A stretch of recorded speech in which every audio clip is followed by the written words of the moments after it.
One. Hello, you guys, and welcome to the Woman's Cave. Yes, I wanted to point it out today. Wow. I felt, it was necessary. Winona Phil. I'm Jade. Oh, I am Winona. Good job. High five. Yes, and this was early too. I'm feeling super professional. No, it's actually not. It's just because we're actually asleep. Oh, that might be true. So I was like, let me get this out here before I totally forget, and then we'll go back in the interview. I'll be like, oh yeah, my name, I forgot. I forgot one for the entire 20 minutes, and then at the end I was like, by the way, I'm Winona, but Jade wasn't here. That's what happened. Anyway, we're supposed to be doing something else right now. What is it? I guess introducing our books and who we are. Oh, wait, before we do that, I want to say we spoke in Atlanta. Oh, we did, and it was so amazing and powerful beginnings. Great gala, you guys. Just great gala. 11 o'clock needs, but still, it's so awesome that you guys are out here working so hard on domestic violence and helping people to be able to restart their lives. Is that a soapbox I see? It was a small soapbox. It was like the little teeny one that you get like, when you're in college and you have to go to the laundromat, that little one. And that little dollar one. That little one. Introduce it before the person falls asleep. Oh yeah, absolutely. So let's do this thing. All right, so we are 2 of the 15 and I thought ladies that are wonderful, beautiful, just life changing and affirming ladies. I gotta say these adjectives have gotten better. I want to say adverbs. Yeah. Wow, no, that's not what it is. Okay, so we wrote the series, and I thought divorce was bad with other life lessons, and I thought being grown up was easy, and I thought I could juggle it all. Please do not mess up my set. And I thought I did my journey alone. And I thought I had it all figured out. And coming soon, you guys, for real, we even have like the proof book in our hands. And I thought he was the one. We promised it for like a year and a half, you guys. We're finally delivering. So can I say something really quick? Y'all, we have a workbook. Think about it. I'm not done. Go, Jade. Go. She just took my thunder. I can't with you today. I don't even have coffee. So anyway, yes, we promised it for like a year and a half, and here it is. We're telling you it's really, really close. It should be out by December, so you can buy it for Christmas gifts. Just say it or not. Just buy it for gifts. Or the CD. Or whatever. So everything that you would want to know about us is on andwethought.com, and you can buy our books there, or Amazon.com, or BarnesandNoble.com, and you guys, if you go to andwethought.com, take a moment. Go all the way to the ladies page. Go all the way down at the bottom and see the charities that we probably support. And we would hope you would support them too. Yes. Also, hey, my announcement. We have a television show. You can watch us on Channel 18 in California, or you can watch us on Amazon.com. It's called Just Right in Life.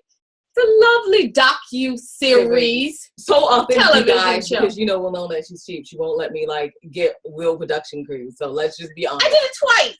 Okay, so anyway, it doesn't matter. It doesn't matter. The guest is already bored. Right. So wonderful guest, would you like to introduce yourself? Hi, I'm Andrea Stuart, and I am the editor of Upstart Annapolis magazine, which is, I believe, where you ladies first learned about me, yes? Yes. Because we live in Annapolis, and nobody knows what that is, but we live here. Yeah, you guys are in Annapolis, yes? Yes. Okay. So I'm actually in Bend, Oregon, but I work with Jimmy Davies on Annapolis, Upstart Annapolis, and it's kind of an under-the-radar magazine because it's very localized, and the focus is really on art and culture, so it pulls at my heartstrings. And then when I'm not doing that, I also work on a publication in California called 65 Degrees Magazine. And it's a luxury lifestyle magazine that covers from Carmel to Napa. And then when I'm not doing that, I am a yoga teacher and reiki practitioner up here in Bend. And so my company is Vitality Yoga, and my goal is to bring mindfulness into the lives of people who work with me. Oh my goodness, that's perfect. First of all, I did not know that you were in Oregon. We apologize for waking you up this early, and yes, we do like your state. I'm up at the crack of dawn every morning, so this is pretty par for the course. Okay, cool. Okay. I apologize so much. Because I hate the crack of dawn. When I see the crack of dawn, I'm like, why? Why? I need to roll over and go back to sleep. So it's here, and we kind of just woke up. We had to wake up and drive to the studio, but like we did that at the last minute. But anyway, we like to ask you questions. Yay, questions! Well, no question. Yeah, so with your writing and then with the fact that you are a Reiki master, correct? No, not a Reiki master. I am a level 2 Reiki practitioner in the Yusui Shiki Ryoho tradition. And so I'm 7th generation under my Reiki master, who's Amy Erez of Suji Health. Wow. She remembered all that. I'd have been like, I'm under the Reiki master. Dude, it's on a website somewhere. No, I'd be like, let me just pull out this piece of paper, just read that. Yeah, that's exactly what I'm doing. So do you find that your holistic lifestyle and your yoga and being a Reiki practitioner helps a lot with writing and understanding people in the artistic environment? Mouth work. That's okay. I feel the articulation struggling in my own mouth this morning. So it's Friday, right? Yes. I feel like wellness for me is everything in my life. So wellness is from who I choose to spend my time with, to what I put in my body, to how I spend my time. And yoga is a part of that. Writing is a part of that. Poetry, painting, singing.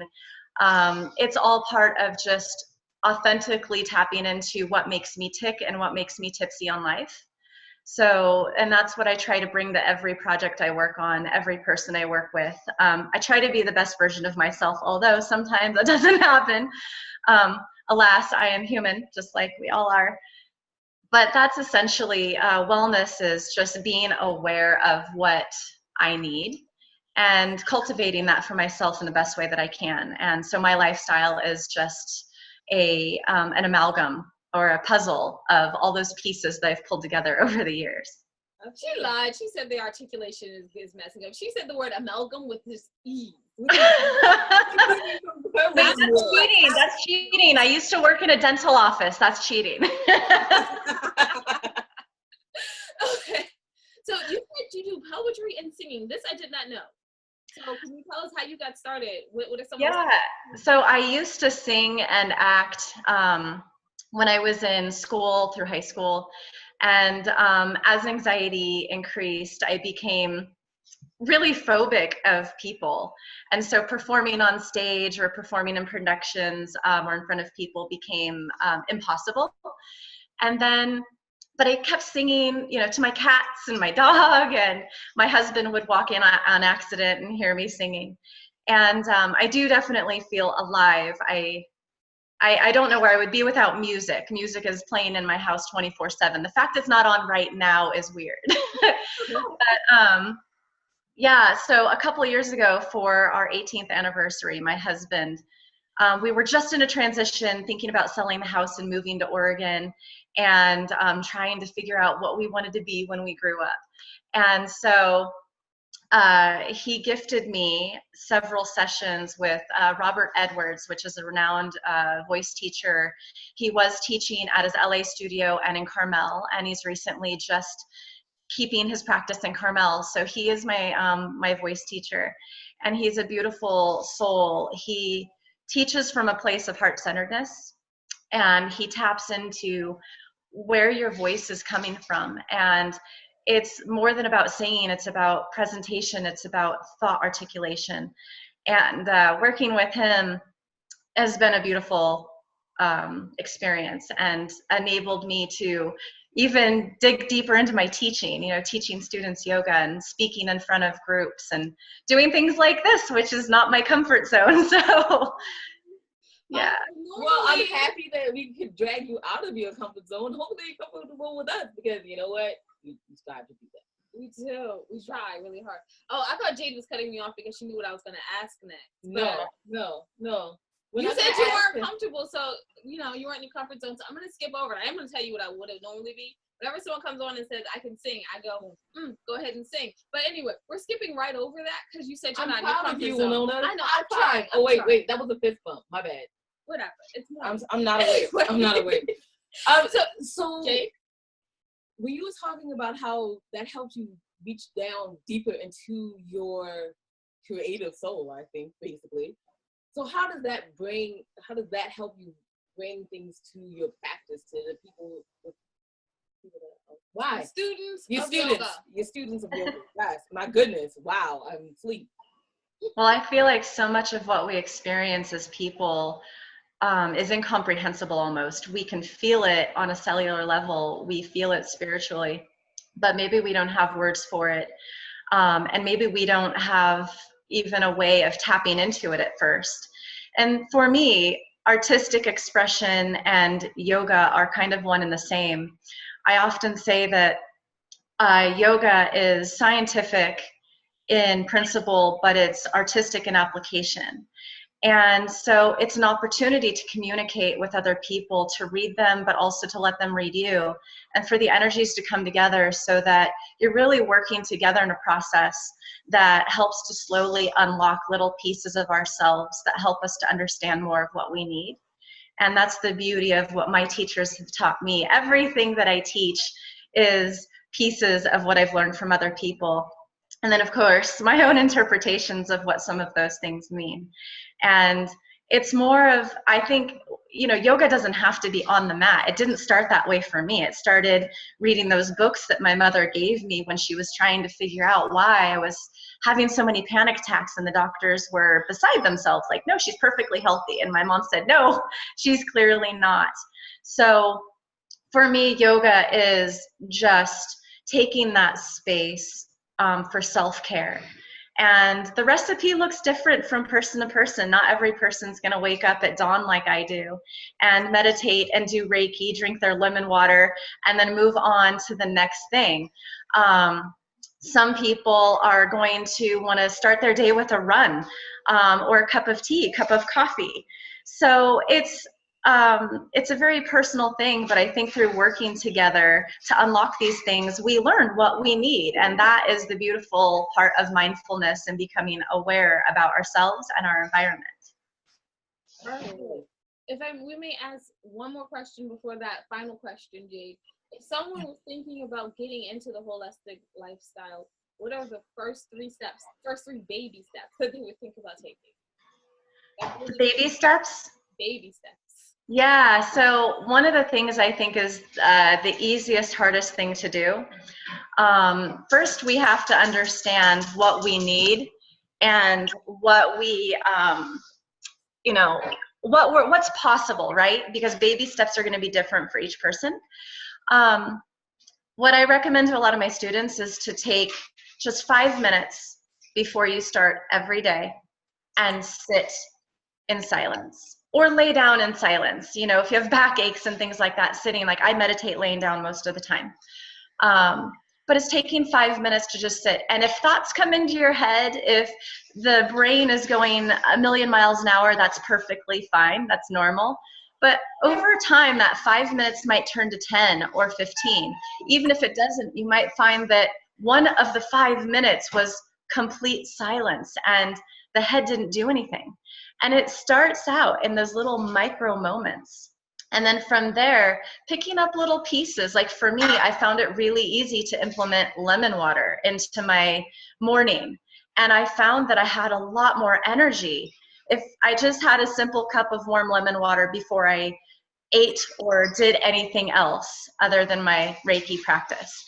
And so, yeah, that's usually where I start. I mean, it sounds really simple, but you'd be surprised how difficult it is for us to rationalize taking even 5 minutes before getting the kids ready, before taking the dogs to go potty, before having to take that early morning conference call or podcast, but it's making that space for ourselves in small amounts so that it's chewable. I like it. I love it this very much. Yes. 5 minutes for yourself. I might actually start doing that and change my lifestyle back. I have been enjoying junk food wonderfulness right now. No, I just had 2 years off, and I was like, I'm just going to treat my body horribly and just enjoy my life. But I'm like, after that, I'll go back. You know what though? It's all about moderation. I love wine, whiskey, and tequila. Okay, I am not a purist by any stretch of the imagination. I'm so glad that. My husband is a wine specialist. So wine is a very big part of our lives, and I incorporated it into my Soul Candy yoga retreat that I just had in September. So we had wine dinners. So I think each person has to decide for themselves what pieces make sense. And it's not for me about living strictly or having these militant rules, because that often creates more stress.